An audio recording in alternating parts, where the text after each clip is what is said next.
Jeopardy! The Michigan Legislative Black Caucus asked Michigan State Police Director to resign following her statement in which she defended the American flag and the military. The 23 lawmakers demanded Governor Rick Snyder to fire Colonel Kriste Kibbey Etue if she refused to resign. Etue wrote on her Facebook page condemning the players who protested the anthem, calling them millionaire greats who hate America and disrespect our armed forces and veterans and a bunch of rich, entitled, arrogant, ungrateful, anti-American degenerates. NFL players and coaches last week protested the anthem by kneeling or not even appearing on the field during the national anthem, which resulted in even more drama surrounding the NFL. Etue made those comments on her private Facebook page and only people who are her friends could see it. She defended her post on Tuesday when Progress Michigan asked her to resign.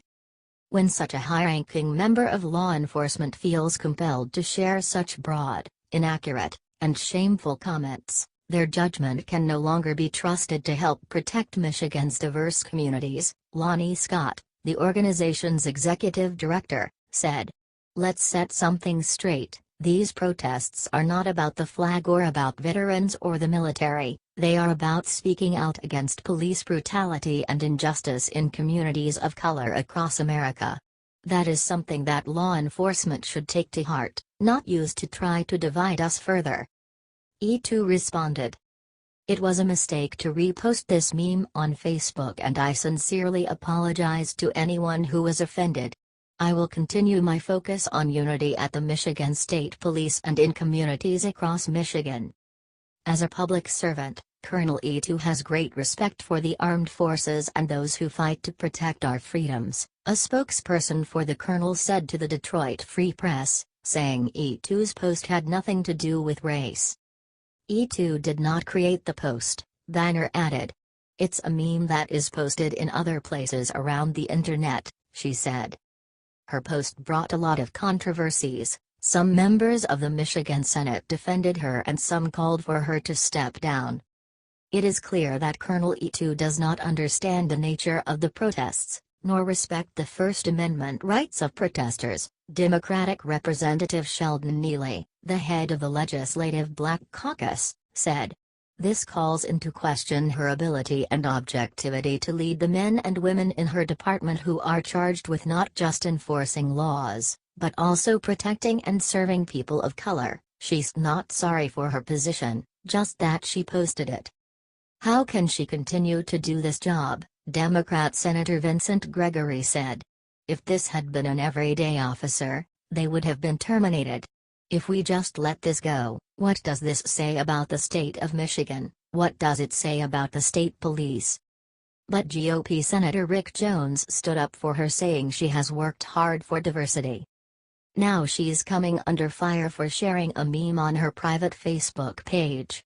She has the same First Amendment rights as do the players who take a knee during the national anthem, he continued. Michigan's governor also supported her and said Etue shouldn't worry about her job. She has served with distinction as an outstanding public servant for decades, Anna Heaton, Snyder's spokesperson, said. The governor will not be asking her to resign. Please share this post on Facebook with your thoughts. What is your opinion on this? Scroll down to comment below.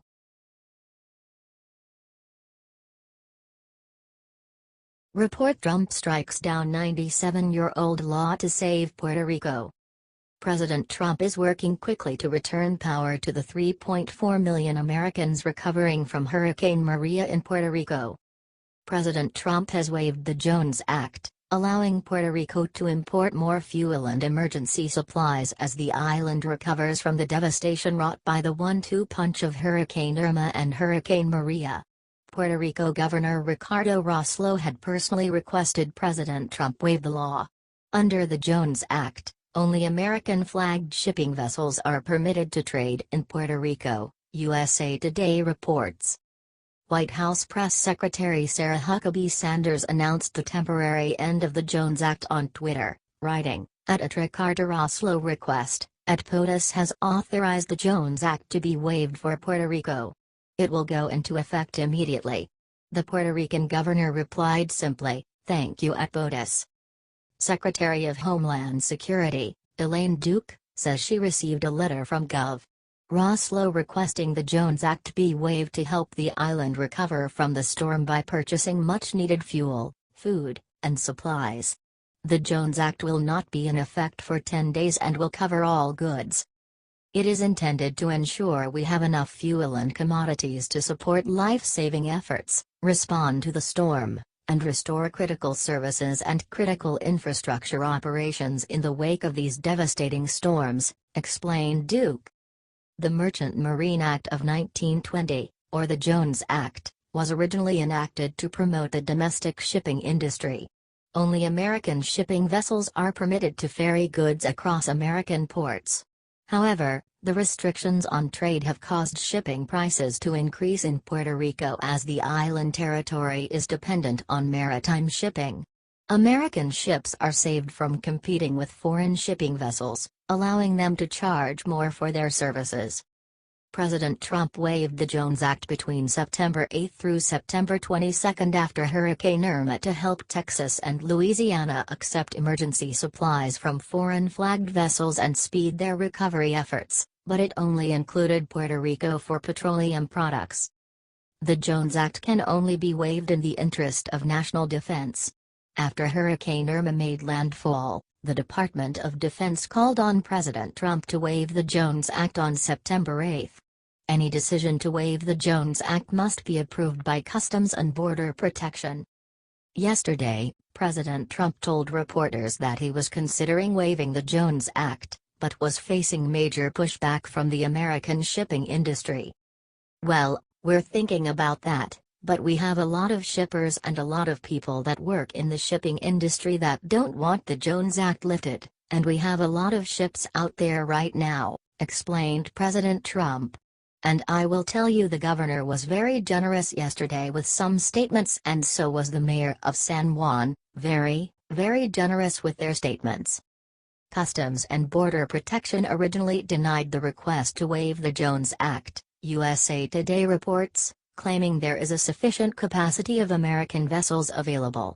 They were forced to reverse the decision due to pressure from the president and the American people. This serves as another piece of evidence that President Trump is looking out for the American people. It is a fact that even the most caustic on the left cannot deny.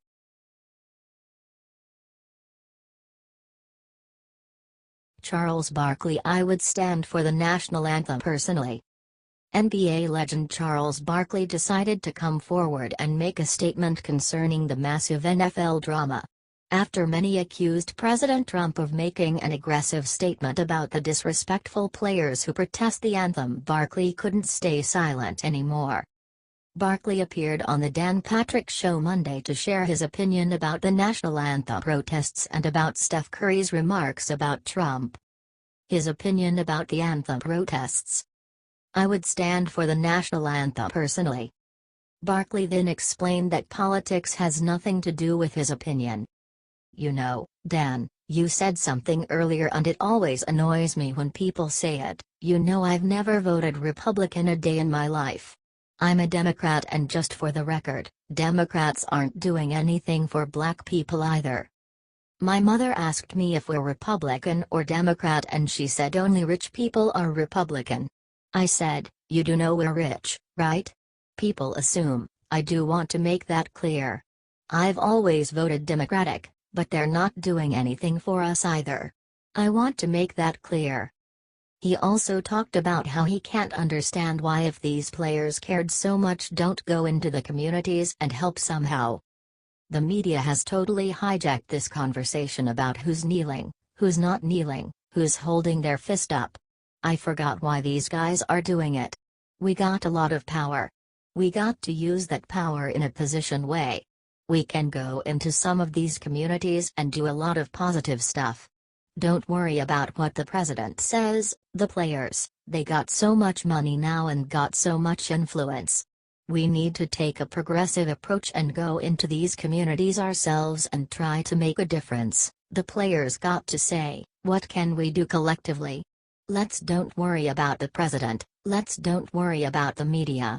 What can we do individually? They can go to the owners and say, hey, let's go into these communities, instead of wasting time about kneeling and who's protesting.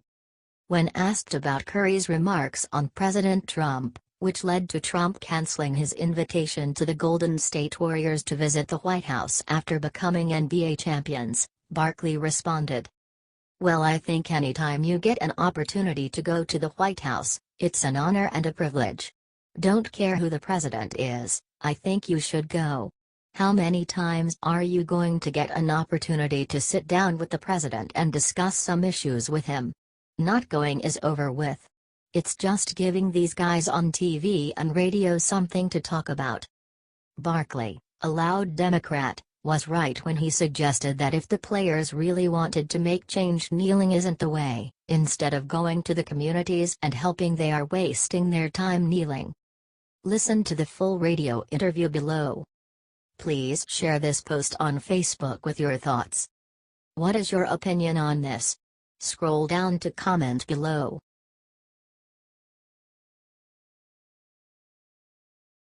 Watch Sarah Huckabee smacks down CNN's April Ryan on air. White House Press Secretary Sarah Huckabee Sanders shut down CNN White House correspondent April Ryan on Thursday, telling the journalist that professional athletes should be uniting the country and not finding ways to divide it. Huckabee Sanders was taking questions during a White House press briefing when Ryan asked the secretary how the president would respond to future NFL protests. "We're understanding that many NFL players are still very upset with this back and forth," said Ryan. "Many NFL players are very upset, many people have different ideas, opinions on this, and an anticipation that there will be more so this weekend. What is the president anticipating? I think the president's made it very clear. This shouldn't be about the NFL being against the president. It should be about our country coming together to support the flag, support the national anthem," said Sanders. "There's nothing wrong with having pride in the United States. The president's been very clear on that and he's certainly not going to back away from it." The NFL said it's not about not having pride. "They're saying they're patriots, they love this country, but they're challenging the system," pressed Ryan. "I think if we're going to look at history, we should look at the thousands of Americans who have given their lives to protect that flag, protect that anthem. We should be celebrating those people. We should be looking at every way we can to celebrate our country, bring it together, not looking at ways so to divide it," said the press secretary. Watch Huckabee Sanders take on CNN's Ryan below.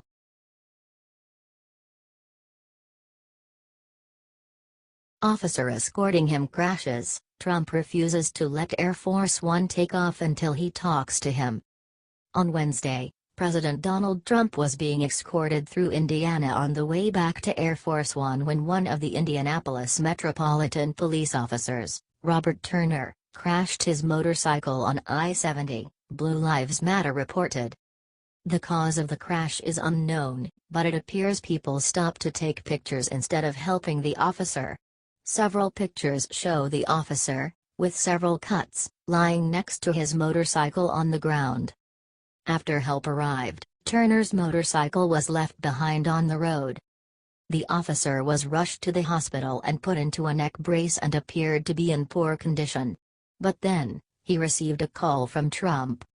Indianapolis Metropolitan Police Department posted to Facebook that Trump refused to take off until he spoke with the wounded officer to thank him for his service.